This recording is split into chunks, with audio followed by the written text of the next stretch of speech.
नमस्कार दोस्तों। आज की कहानी है राजा भोज और नट।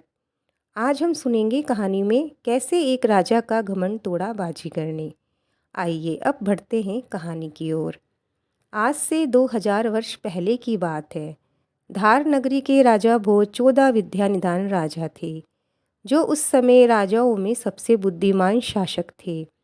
14 विद्याओं ने राजा भोज की एक अलग ही छवि पूरे संसार में बना दी थी, जिसका उन्हें हमेशा से ही घमंड रहता था, क्योंकि वह समझते थे कि 14 विद्या सीखने के बाद विश्व में ऐसा कोई नहीं जो उन्हें बुद्धिमत्ता में हरा सके। लेकिन ये कारनामा किया एक बाजीगर ने, जिसने राजा भोज की 14 विद्याओं का घमंड तोड़कर रख दिया। एक बार एक बाजीगर और बाजीगरनी राजा भोज की नगरी में खेल दिखाने आते हैं। बाजीगर ने वहां मौजूद लोगों से उसका खेल देखने के लिए आग्रह किया। लोगों ने बाजीगर से कहा, भाई हम तो तुम्हारा खेल देखना चाहते हैं, लेकिन हम तुम्हें उसके बदले में क्या दे सकते हैं, ऐसा हमारे पास ज़्यादा कुछ नहीं है। एक काम करो, तुम राजा के महल चलो। अगर राजा को तुम्हारा खेल पसंद आया तो वह तुम्हें भारी रकम देगा। बाजीगर ने कहा, चलो ठीक है, बहुत सुना है राजा भोज के बारे में। मेरी भी बड़ी तमन्ना थी एक दिन मैं उनके सामने अपनी कला का प्रदर्शन करूं। बाजीगर अपनी पत्नी के साथ महल पहुंच गया, लेकिन वहां द्वारपालों ने उसे बताया कि अभी महाराज किसी कार्य में व्यस्त हैं, तुम थोड़ी देर इंतजार करो। बाजीगर अपनी पत्नी के साथ वहीं बैठ गया और राजा का कार्य से मुक्त होने का इंतजार कर रहा था। आखिरकार लंबे समय के बाद राजा बाहर आए। राजा को देखते ही बाजीगर प्रसन्नता से शीघ्र खड़ा हुआ और राजा भोज के पास जा पहुंचा और बोला, महाराज मैं एक छोटा सा बाजीगर हूँ। गांव-गांव घूमकर अपनी कला का प्रदर्शन करता हूँ। मेरी बड़ी दिनों से तमन्ना थी कभी आपके सामने अपनी कला का प्रदर्शन करूं, इसलिए आज मैं आपकी नगरी में आया हूँ। राजा भोज बड़े घमंड में, अरे बाजीगर तू क्या मुझे अपनी कला दिखाएगा? मैं 14 विद्या निदान राजा हूँ। मेरे आगे बड़े से बड़ा ज्ञान भी झुकता है। तू तो एक छोटा सा बाजीगर है, भला तू मुझे क्या रोमांचित करेगा? बाजीगर, महाराज मैं एक छोटा सा बाजीगर अवश्य हूँ, किंतु मेरी कला छोटी नहीं है। मैं आपसे विनती करता हूँ, केवल एक बार आप मेरा खेल देख लीजिए। बाजीगर के यूं बार बार विनती करने पर राजा भोज ने हाँ भर दी और बोले, चलो ठीक है बाजीगर, दिखाओ अपना खेल, मैं नहीं तो मेरी प्रजा ही खुश हो जाएगी। जब बाजीगर ने अपना खेल प्रारंभ किया तो वहाँ के राजा के साथ उनकी रानियां, मंत्रीगण और समस्त प्रजा आ गई। बाजीगर ने अपने थैले से एक रस्सी निकाली और उसे आकाश की ओर फेंका। फेंकने के साथ ही रस्सी लंबी होती चली गई और आकाश में जाकर कहीं अटक गई। वहाँ मौजूद सभी लोग इस छोटे से नमूने को देखकर हैरान हो गए। खुद राजा भी सोचने लगे कि रस्सी फेंकी तो छोटी सी थी, लेकिन ये इतनी लंबी कैसे हो गई, आकाश में पहुँच गई। अब बाजीगर उस रस्सी को जोर जोर से खींचने लगा, लेकिन रस्सी इस कदर फंस गई थी कि उसे खींच पाना अब बहुत मुश्किल हो रहा था। फिर बाजीगर राजा भोज से बोला, क्षमा करें महाराज, मुझे खेल थोड़ी देर के लिए अधूरा छोड़ना पड़ेगा, क्योंकि मुझे ऊपर से देवताओं का संदेश आया है। ब्रह्मा, विष्णु और महेश में भयंकर युद्ध छिड़ गया है, जिसे शांत करने के लिए मुझे वहां जाना होगा। बाजीगर के मुख से ऐसे कथन सुनकर सारी प्रजा और खुद राजा भोज दुविधा में फंस गए। सभी मन ही मन सोचने लगे कि ऊपर देवता की लड़ाई हो रही है और उसे छुड़वाने के लिए उन्होंने इस बाजीगर को याद किया है। राजा भोज ने हैरियत में अपना सिर हिलाया और बोले, ठीक है बाजीगर, पहले तुम देवताओं का युद्ध छुड़वा कर आओ। लेकिन जाने से पहले बाजीगर ने राजा के सामने एक शर्त रखी। शर्त थी कि जब तक मैं देवताओं का युद्ध शांत कराकर नहीं आ जाता, मेरी बाजीगरनी आपके पास सुरक्षित रहेगी। इसकी जिम्मेदारी मैं आपके ऊपर छोड़कर जा रहा हूँ और वापस आते ही मैं आपसे सबसे पहले अपनी पत्नी मांगूंगा। राजा एक बार फिर सोच में पड़ गया कि ऐसी कौन सी दुविधा आने वाली है जो इस बाजीगर ने ये शर्त मेरे सामने रखी है। भला इसकी पत्नी को यहाँ से कौन ले जाएगा? राजा भोज, ठीक है, मुझे तुम्हारी ये शर्त मंजूर है। जब तक तुम नहीं आते तुम्हारी पत्नी मेरे पास सुरक्षित रहेगी। जैसे ही राजा ने शर्त की मंजूरी दे दी, बाजीगर ने रस्सी पर चढ़ना शुरू कर दिया जो आकाश में जा रही थी। सभी की निगाहें बाजीगर पे टिकी थी। जैसे जैसे वह चढ़ता गया उसका आकार छोटा होता गया। एक समय ऐसा आया जब वह बादलों में अदृश्य हो गया। बाजीगर को गए काफ़ी समय हो गया था। वहाँ मौजूद सभी जन और राजा भोज बाजीगर के आने की प्रतीक्षा कर रहे थे।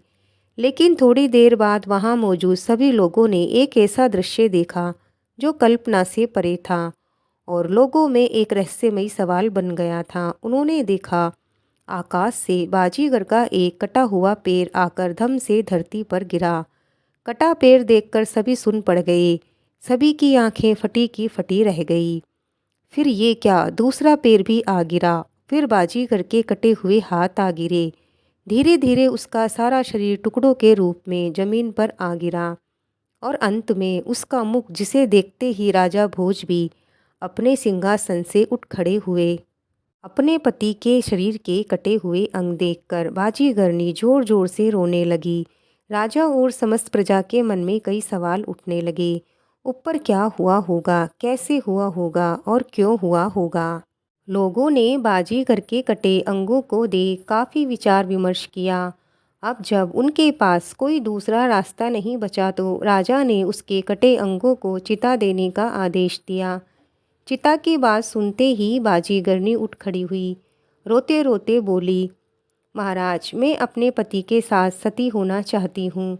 राजा भोज और उसकी रानियों ने बाजीगरनी को खूब समझाने की कोशिश की। तुम अभी जवान और काफ़ी खूबसूरत हो, यूँ सती होकर अपना जीवन समाप्त मत करो। लेकिन बाजीगरनी ने हट कर ली और बोली, महाराज, या तो मुझे मेरे पति के साथ सती होने दो, वरना मैं यहाँ मौजूद समस्त जनों को श्राप दूंगी, जिसकी पीड़ा से आप लोग कभी उभर नहीं पाओगे। श्राप शब्द उस समय बहुत मायने रखता था। लोग इससे भयभीत होते थे। खुद राजा भोज भी श्राप का नाम सुनते ही भयभीत हो गए। अब जब खूब समझाने पर भी वह नहीं समझी तो राजा के पास कोई दूसरा विकल्प नहीं बचा।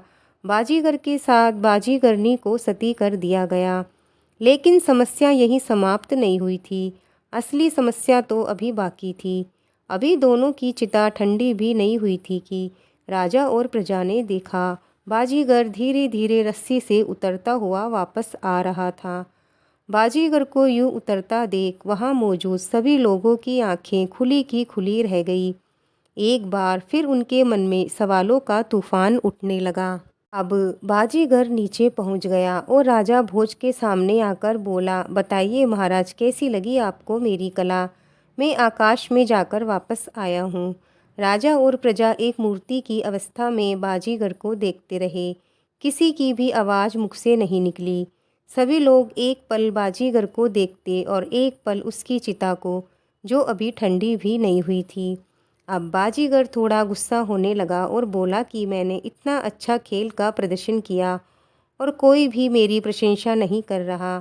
जब किसी के मुख से बाजीगर के लिए प्रशंसा के स्वर नहीं निकले तो उसने कहा, ठीक है महाराज, यदि आपको और आपकी प्रजा को मेरी कला अच्छी नहीं लगी तो मैं आपसे भिक्षा की आशा भी नहीं करता।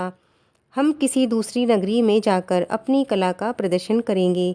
आप मेरी बाजीगरनी को बुला दीजिए, जिसको मैं आपके पास सुरक्षित छोड़कर गया था।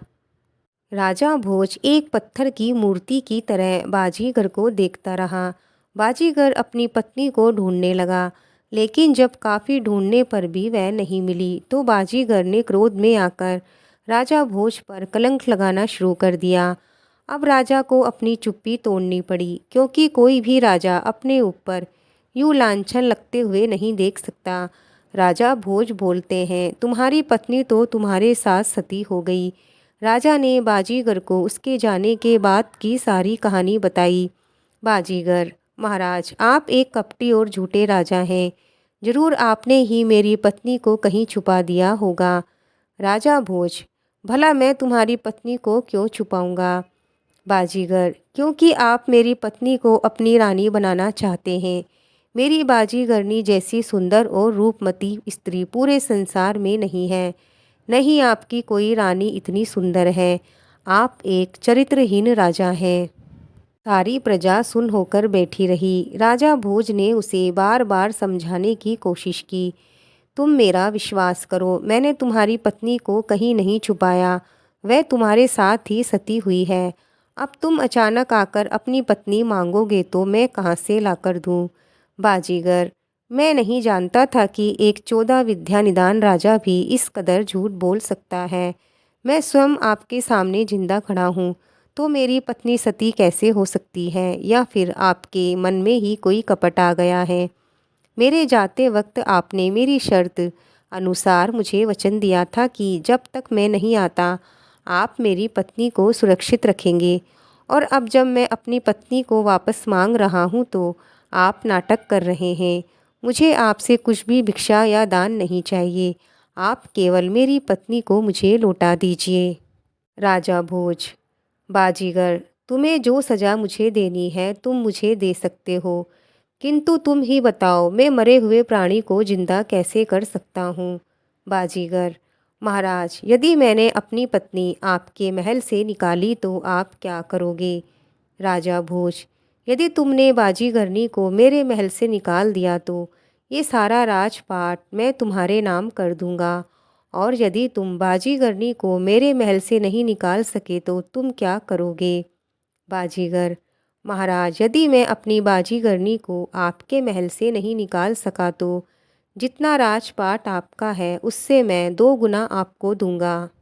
राजा ने हामी में अपना सिर हिलाया। बाजीगर की बात मान ली। बाजीगर ने महल में प्रवेश करने के लिए अपने कदम बढ़ाए। उसके पीछे राजा भोज, उनकी रानियां, मंत्रीगण और समस्त प्रजा भी बाजीगर के पीछे पीछे महल में पहुंच गई। महल में पहुंचते ही बाजीगर ने जोर से आवाज़ लगाई, बाजीगरनी कहाँ हो तुम? आ जाओ, हम चलते हैं। ऊपर से आवाज़ आई, आती हूँ जी। बाजीगरनी एक कक्ष से बाहर निकली और बाजीगर के पास पहुँची। बाजीगरनी को देख राजा भोज समस्त जन अचंभित हो गए। आज मानो सबके लिए एक ऐसा दिन था जहाँ सबके सामने सवालों का एक पहाड़ खड़ा था, लेकिन जवाब का एक कण नहीं दिख रहा था। बाजीगर, अब बोलिए राजा, क्या सफाई दोगे आप? राजा भोज, मैं नहीं जानता ये कैसी लीला रची जा रही है, लेकिन मैं एक सच्चा राजा हूँ जो अपनी शर्त अनुसार ये राजपाट आपको सौंपना चाहता हूँ। बाजीगर, राजा, मुझे आपके राजपाट में कोई दिलचस्पी नहीं है। मैं यहाँ केवल आपकी 14 विद्याओं का घमंड तोड़ने आया था, और ये थी मेरी 15वीं विद्या जिसे आप अभी तक नहीं जानते। जाते जाते जब बाजीगर और बाजीगरनी ने अपने असली रूप दिखाए तो लोगों के सामने जो सवालों का पहाड़ था वह एक तिनके की भांति बिखर गया। बाजीगर और बाजीगरनी के भेष में आए कोई और नहीं बल्कि भगवान शिव और माता पार्वती थे, जो राजा भोज का 14 विद्याओं का घमंड उतारने आए थे। क्योंकि राजा भोज अपनी विद्याओं के आगे किसी को भी कुछ नहीं समझते थे। दोस्तों, ये कहानी यहीं पूरी होती है। आपको आज की कहानी कैसी लगी हमें लाइक कमेंट करके ज़रूर बताएं। अगर आप हमारे चैनल पर नए हैं तो हमारे चैनल को सब्सक्राइब ज़रूर करें। मिलते हैं और एक नई कहानी के साथ।